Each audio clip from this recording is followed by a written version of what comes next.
Hello and welcome back to Certified Sewer, or welcome if you're new. My name is Jess and this is my channel all about sewing, dressmaking and all things stitch related. And today you joined me for a video that might be possibly classed as a little bit delayed. This time last year, myself and the wonderful Laura from the Carpe Diem Stitcher met up. It was actually this weekend, exactly a year ago, because neither of us could get to the knitting and stitching show due to train strikes. And so we decided we'd meet up and we'd go fabric shopping and we'd have a coffee, and it was very, very lovely. And we decided we'd do a collab together.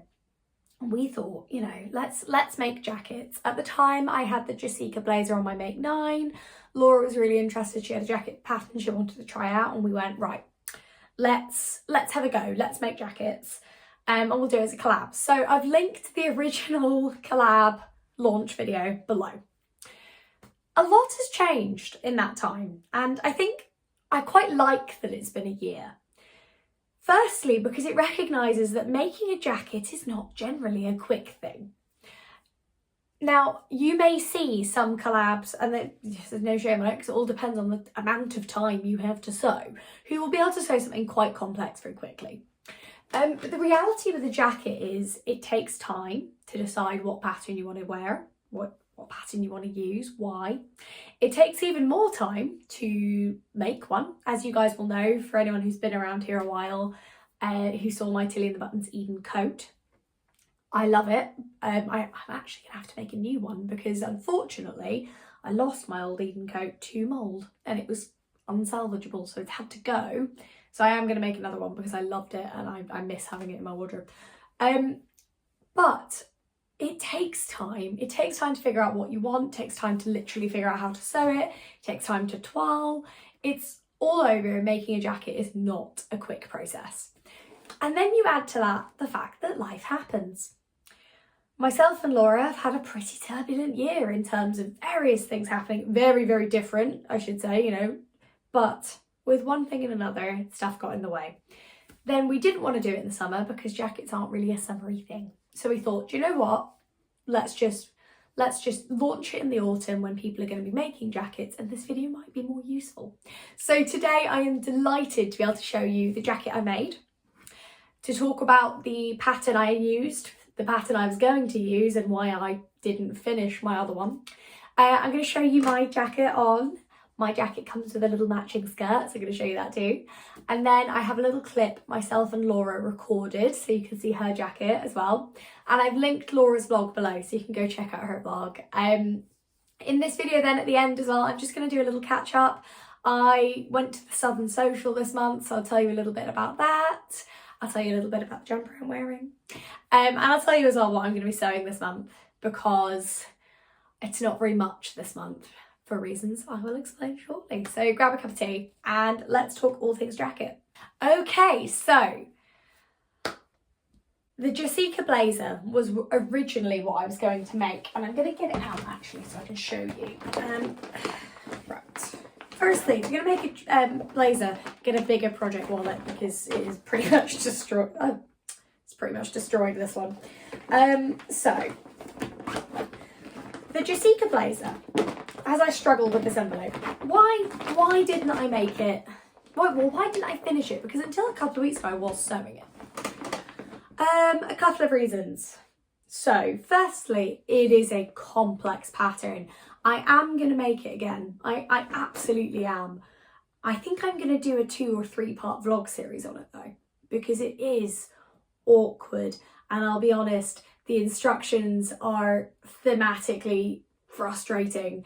I'm treating this as a wearable toile. So I'm going to get out my wearable toile for you so you can see sort of where we ended up. Now, you'll notice it has one sleeve. So here is my Jessica blazer. Now, as you can see, the welt pockets are an unmitigated disaster.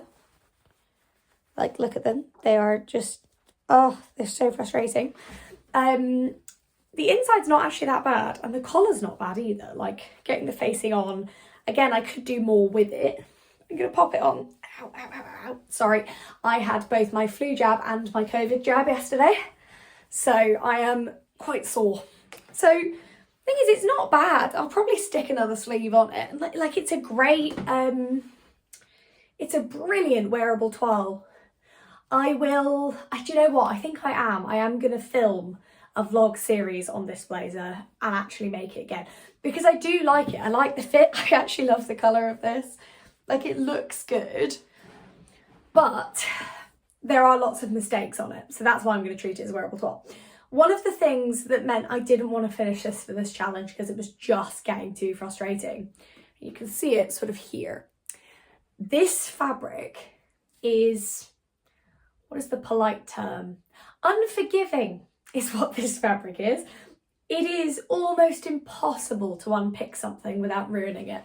So I unpicked and reset in this sleeve, which has been set in really, really badly because I need to learn more about how you set in sleeves on jackets. I didn't put the shoulder pads in because I wanted to put them in my next one. This fabric is unforgiving. This sleeve was put in the wrong way around, so I accidentally put it on this side and then needed to put it on this side. And honestly, the process of unpicking that made me want to weep into a bucket. Like, it was, I think I lost half of my seam allowance unpicking this because it frayed so badly. And it was a level of frustrating I cannot communicate. Equally, trying to do welt pockets in a wool this sort of bulky, it just didn't turn through well. So I've ended up with these really messy, fluffy corners because it just wouldn't do it. And that, I think, was... This is the perfect fabric for a blazer for somebody who's used to making blazers. As a first-time fabric, this is infuriating. I thought I was going mad. But actually, then someone messaged me on Instagram who has the same fabric and was like, oh my God, I thought it was just me. And thankfully, no, it's not. It is the fabric. It frays, it's thick, it's unforgiving, it's frustrating to work with. So I'm going to keep this as a wearable toile and I'm going to keep doing stuff to it. So I'm going to, you know, have a go at putting in the lining and everything because, like, I've done the pockets and stuff. But again, so I can learn. But I think I'm going to make it again in a different, possibly like a thinner tweed. Because this fabric, I think, would have been better for a coat, really. So I think if I try like a thinner tweed and I make it again, and then we can see where we are. I think is probably the best way to go about it, I think. Let me know what you guys think, actually, because I didn't want to do this vlog and just say, oh my God, guys, look at the jacket I made, because this was going to be the jacket I would make. So I want to talk about why this isn't the one I'm currently showing you. The one sleeve vibe is, I think it's definitely something. So if you guys would like a sew along for the Jessica blazer, a proper one, like the Eden coat, where I take you through every single step and we have our absolute meltdowns together, let me know. The Eden coat vlog was challenging to film.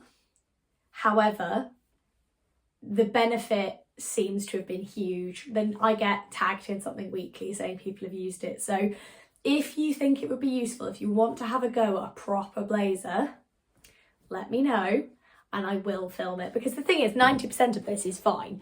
Like, I'm happy with my roll, I'm happy with the way I've done, this could be a bit sharper, but you know, it's not the end of the world. I'm happy with my lapels, I'm happy with this section, sort of how I've actually constructed it. Like, even the sleeves I'm not happy with, but that's fine. It really is the welt pockets that kind of let me down on this, but I think if I did it again, I could do it properly, if that makes any sense. So let me know if you'd like a vlog on this, and I will wade through it, and I'll probably do it before the end of the year. I'm actually looking at my stash right now and seeing that I have inherited a sort of much lighter weight pink tweed, which might be a bit more forgiving to make this in. I don't know, is it too pink for me though? What do you think? Let me know what you think. Also bearing in mind that in 2 weeks time my hair is going to go more auburn like it used to be, actually. So I don't know if this will clash or actually look amazing.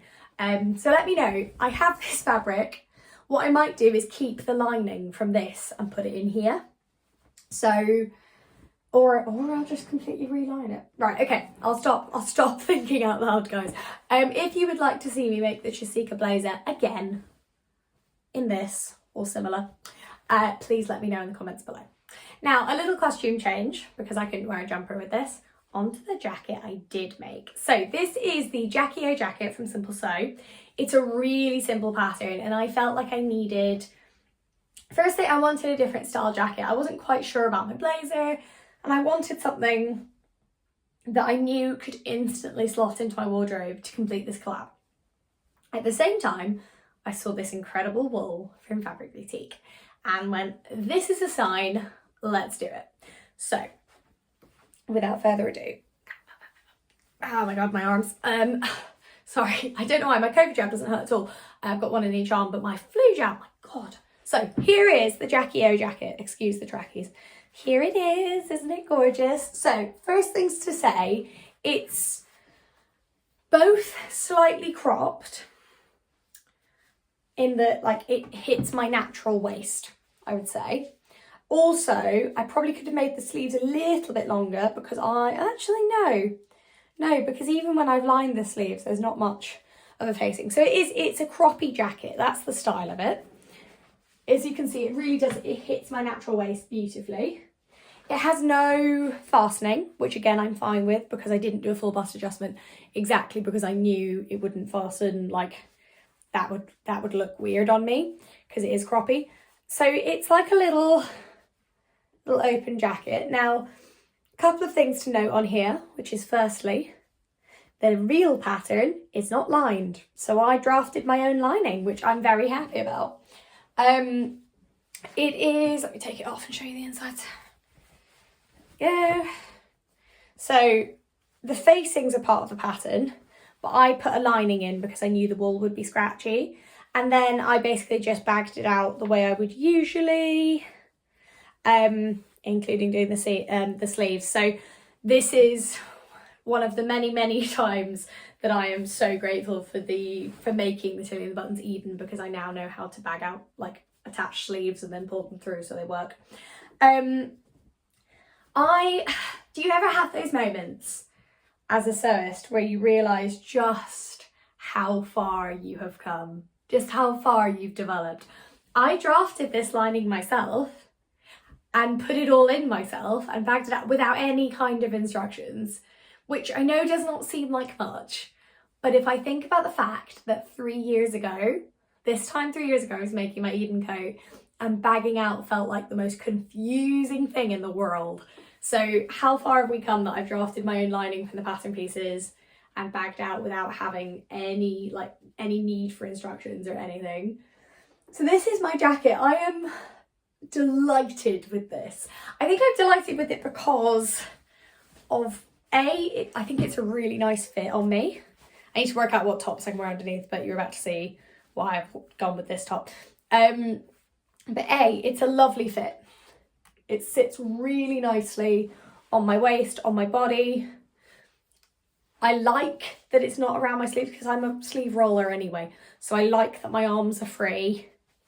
I feel smart, I feel polished. I feel kind of 90s Clueless, but also a little bit Chanel. And I love it. I absolutely love it. I cannot even. I think one of the things I really like about it is it's a quick sew. It's simple, it's accessible, but it looks polished, it looks smart. And it's the kind of thing that I could throw on with a different miniskirt. I could throw on with high-waisted jeans. I could throw on with little tailored trousers that are high-waisted because it sits where it sits. I don't have to think about sort of styling a long line blazer. This just sits here so I can wear whatever high-waisted stuff I need to wear. I don't care that it doesn't have pockets. Because when I'll be wearing things like this, I'll have a nice handbag on me anyway. But I absolutely love it. Like, it's so cool, guys. So now that I've shown you my blazer, you are going to see Laura's and mine in action as well. So I got a little clip from when we met up at the Southern Sewcial to reveal our jackets, which you're going to see now. So here we are in our super cute jackets. How cute are we? So Laura, what pattern did you use? I used a Bird magazine pattern, which I can't remember the number of, but when I put this up, I'll put it down below. Fantastic. And I have made the, oh God, Simple Sew Jackie O jacket, which is, as you can see, quite cropped on me. So if you're making it and you have a longer body than I do, good chance you do. I would add some length to the bottom and probably reduce the seam allowance, but it is cropped. How do you feel in your jacket? It's okay. I feel a bit glam rock. I feel love a bit it. 1970s glam rock. I think it looks amazing. Let us know in the comments below, because I particularly like the Diamante sections on Laura's blazer. It's super cute. But here we are in our super cute jackets. It has taken like a year to get here. It has. But it's been worth it. Definitely. I think we both learned a lot about jacket making, which really is the point of collabs. It's not to just churn something out, it's to kind of learn something together and frankly in sympathy. But it's been really fun. Don't use a bird of pattern. Yes, and if you're going to do the Jessica blazer, be just ready for 6 months of your life to consist of what does this mean? And I will talk more about why I haven't made that as the part of the reveal. But I'm loving my jacket. I'm loving your jacket. Thanks. I love yours too. Thank you. I just love this wool. It's so fun, and this is definitely going to be worn to the Chanel exhibition in January. It's going to be so fun. Slightly different angle. Excuse the stuff you can see hanging on the back of the door. This jacket also has a benefit because I made a matching skirt for it. So here is my super cute little suit. Isn't it adorable? Please excuse that it's also autumn, so we are washing all of our knitwear in advance of starting to wear it again because it's all been in storage. But how cute, guys. So the mini skirt comes from a sewing bee pattern that I have just like adjusted massively over the years. So it's like half self-drafted now and half sewing bee. But it is just an A-line mini. I've made it into more of a tulip skirt because I thought it worked better with the cut of the wool. But here is my little suit.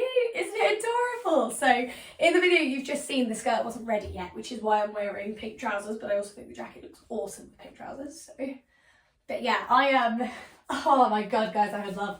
So I'm gonna take so many photos in this because I just feel amazing. It's sort of like Chanel inspired and Clueless inspired, and I love it. So yeah, I am totally in love, but also you can see how the jacket fits a bit better. So with anything high-waisted, which is 90% of my wardrobe, the jacket sits really nicely in boxes. So it's not like super, I didn't want it to be like this and super tight and look like one. I like the difference in silhouette. I think that looks really cool.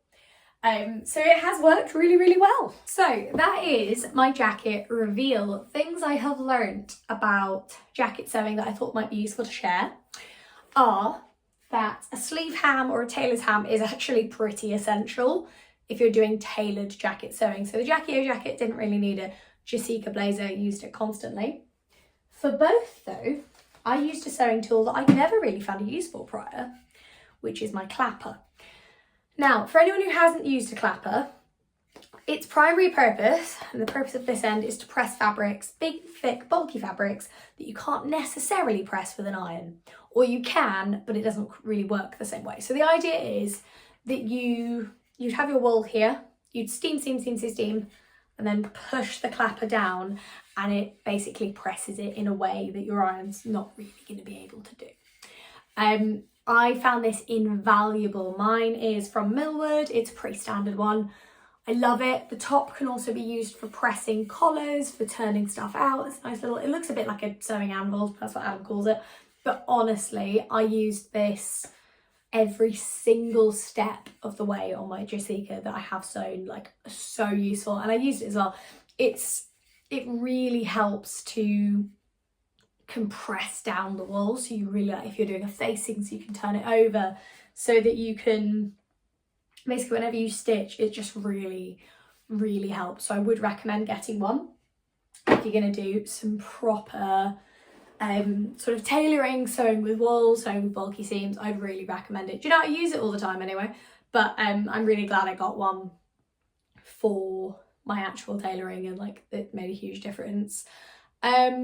Other things is I broke 5 needles while sewing a blazer.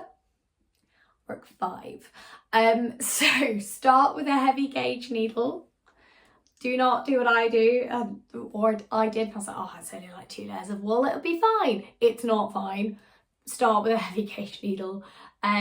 Compress your seams as much as you can, reduce bulk, grade, all that kind of stuff. Sewing with tailoring, you do end up sewing through lots of layers, so I massively recommend considering the bulk you are sewing and thinking about how that works with your machine. My machine can get through it, but the problem is when the foot tips back, you kind of want to have something under the back of the foot so it goes across flat. It's the sort of lumps and bumps it struggles with. And I think it does need a service, to be fair, after all of that. I think it probably needs it. I had this machine serviced. I think I've had it serviced once. And the amount I sew on it is probably due another MOT, to be fair, which it will get. But yeah, with jacket sewing as well, like, you're going to break needles, you're going to get frustrated. Do it in little manageable chunks. Take your time. Read everything twice. And if in doubt, put it down. Step away. Get a cup of tea. Think. And then come back and sew. That would be my top piece of advice for any kind of jacket sewing. Now, the other thing that I wanted to just talk about in this basically was just do a little life update, really. So I am, what week are we in? I'm 3 weeks into my PhD and loving it. I'm having so much fun. I just love it, guys. I love the lifestyle. I love how intellectually taxing it is already. I like how it's, I don't know, it's sort of every single day encourages me to think differently and accept that I may have been wrong the day before and now I have to think about things new. Or reading literature, it's a deeply humbling experience, but I love it. I'm so happy. I've been a little bit honest on here, but probably not as honest as I could have been. The last few years have been really challenging from a work perspective, and a lot of sort of physical signs of stress. So like I get quite bad hair loss when I'm stressed, and lose a lot of weight without meaning to and all that kind of stuff, because really quite severe levels of physical stress plus a very active job. So one of the big things I've noticed, I'm just happier, sleeping better. I'm on antibiotics right now. I should feel like crap and I'm fine. Like, as in I'm not fine obviously because I'm coughing up stuff. But like I feel in myself, I feel so much more positive. I feel happy. I'm doing a lot of resting and healing at the moment from a busy couple of years.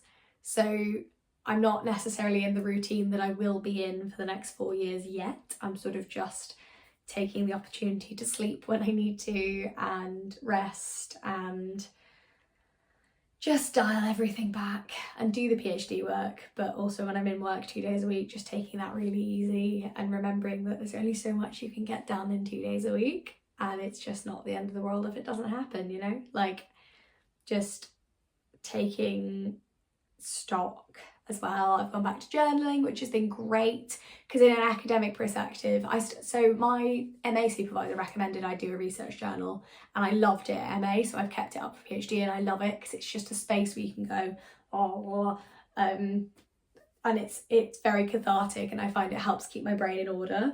But I am loving it, guys. I'm having so much fun. The other thing I have been up to is I went to the Southern Sewcial, which was brilliant. So if you haven't been to a social in your area, I would strongly recommend going, obviously if you have one. The community atmosphere, the vibe is just lovely. I was so nervous because I don't sew around other people. Really, I'd never sewn around other people until, well, this year when I went to do the big sew off in September. Like, I'm not much of a social sewist. I sort of tend to sew with a film on and, you know, in shorts and with my hair up and swear a lot. So I was quite nervous about how I would feel, whether I would feel chatty, but it was really nice. I think what's nice about the Southern Sewcial is it's not too big either. Like, it's a smaller group, but it feels chatty, it feels informal, which was lovely. And I sewed this jumper. So this is the My Handmade Wardrobe funnel neck. I might have changed names by now, but I probably will link it below. It is super cozy. The fabric I got from Fabrics Galore. I was actually gifted the fabric from Fabrics Galore, and I love it. It is a double knit, and it's super cozy and super snuggly, and I literally haven't taken it off pretty much since I'm wearing it. It's the perfect jumper for an asthmatic as well. Now, this seems like a very strange endorsement, but it's not. As an asthmatic, you want a jumper that covers your neck and covers your chest to keep you warm, but you don't want a really tight jumper that can constrict your throat if you're breathless. So this is brilliant. It stands away from my neck, but it also doesn't flop. Like, it stays and covers the bit of me I need to cover when it's cold, when I'm breathless. So weird recommendation, but I know there's quite a few asthmatics who follow me, so fling that recommendation in there. It's a My Handmade Wardrobe pattern. I tested it as well, so it's a brilliant one. I love it. I've also put a little bit of footage in from the Southern Sewcial, so you can see how we got on and see the little group of us. So I've popped that here. So I am making the My Handmade Wardrobe funnel neck jumper. Apologies if that's been renamed. I will link the proper one in the comments. I'm using my super soft fabric from Fabrics Galore, super cute, and we're having a lovely time in the sewing room. It's very chill. But yeah, it's really fun. I definitely recommend if there's a social in your area going to it. It's just really nice to sew with people. But yeah, I'm sewing this. I'm actually quite nearly done, so I don't know. I might have another go at a second project or see how we go, really. But it is really fun. So that was really nice. It was lovely. And yeah, I think I'm definitely going to go again. I think I'm going to go to the one in December, and I'm going to take any Christmas present sewing that I'm doing, because I'm quite speedy. So I'd finished this quite early, and I didn't take a second project. So I started one there from fabric that was on the swaps table, and pattern that was on the swaps table, so I'll reveal this when it's properly done. But I didn't take a second project. So I think what I'm going to do is I'm going to go to the December one. I'm going to take any and all Christmas presents I'm sewing, and I'm just going to smash through them, which will be really nice, and I'll be in company, so I won't get frustrated. So I'm definitely going to go to the December one, but I would strongly recommend going if you haven't already. They're organised by Sequin Girly, who I have tagged below her YouTube and her Instagram as well, so check that out. Other sewing this month. So I'm looking around me. There is other sewing, and for some reason it's escaped my brain. Yes, actually, so Adam and I are going on holiday shortly. A little bit of sun before we really get into the winter. As you guys know, we tend to go away in October. We are going to Greece again. It's going to be really, really nice. If you'd like to see what outfits I'm taking with me, let me know. And I am sewing the chalk and notch. What is it? It's not the Wren. It's the Marcel. So it's the one that's like a big long floaty summer dress, but I'm making the shorter version. I'm gonna grab the pattern so I can show you. There we go, chalk and notch Marcel. So I am making the mini dress version, because then it means I have enough of this amazing fabric, this one, to make some trousers or something as well. Because I couldn't decide what I wanted, so I thought I'd make both. So I'm making that dress. Otherwise, I'm not going to make much for the holiday, just because I want to wear what I've got. I've got a lot of nice holiday clothes, so I don't feel like I need anything else at the moment. So I'm going to make that, and then I think, so a bit TBC, because it depends when certain patterns arrive. Some of you very, very kindly have donated to my Ko-fi account. If you haven't, feel free to support my content. No pressure at all, but if you would like to support my content and you'd like to help me be able to keep making these in what is a very thrifty time at the moment, feel free to buy me a cup of tea below, and I would hugely appreciate that. But I did use some of my Ko-fi money to get some patterns printed so I can film some sew-alongs for you. So I will be making the Maison Fauve Hussard jeans in this fabric. So I already have the fabric, I already have the thread, I already have denim needles, I already have everything I need except possibly buttons, but TBC on whether I need rivet buttons, because I've got other buttons. Should be fine. So that's going to come up soon, and I'm going to film a sew along for that. It's probably going to be first weekend in November, probably by the time that I actually like film it and edit it all together and everything. But I'm so excited for that. It's gonna be really fun because it's jeans, but it's not the pressure of like fitted jeans, because it's more of like a cigarette jean vibe, and a bit more of like a cross between jeans and tailored trousers. So I'm really excited, guys. So that's coming up. And also I think I'm gonna make another Friday Pattern Company Ilford in this, which is like a really firm cotton sort of drill. And I bought it originally to make a toile of the Jessica blazer, but it just wasn't similar enough to my fabric to be useful.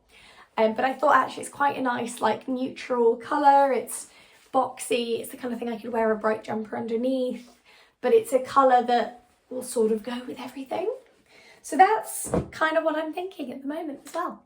Next weekend, I will be bringing you my collab with So Do It Emma, which was meant to be this weekend and we swapped, for the Marlowe cardigan, because my fabric has not yet arrived to finish that last bit. As you guys know, I ran out of fabric because I miscut something.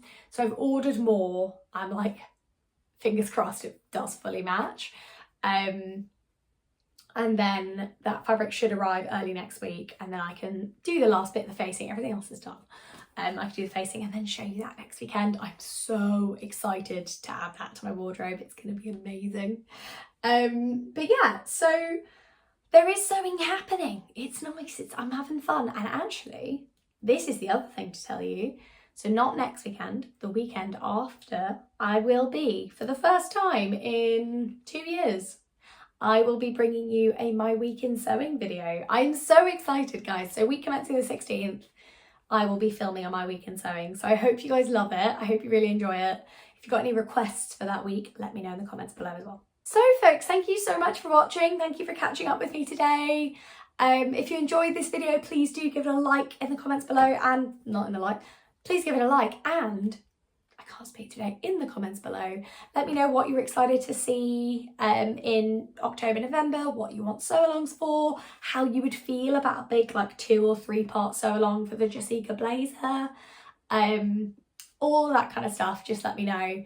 And I hope that all of you who are at the Knitting and Stitching show today are having a fabulous time. I hope you're loving it. Obviously I'm not there this year because for financial reasons I just didn't feel like I could spend the money. But also, we're thrifty sewing. We are trying to use the fabric we have, and I don't want to put myself in a position where I go, oh, I want to buy that and I can't. I'm best to just avoid it altogether. Go next year with a list and plan. So next year I'm going to put money aside, book to go to workshops like I did the first year, and then have a list of fabrics I need, so that or like projects I have in mind, so that if I see the perfect fabric, I can get it. But otherwise I'm sort of on task with what I'm going to be making. But thank you so much for watching, guys. It's been a pleasure. Make sure you go over to Laura's account and look at her jacket as well, and let us know in the comments what you think. If you've got any questions about either of our patterns, please say. And until then, I will see you guys next week for my collab with So Do It Emma.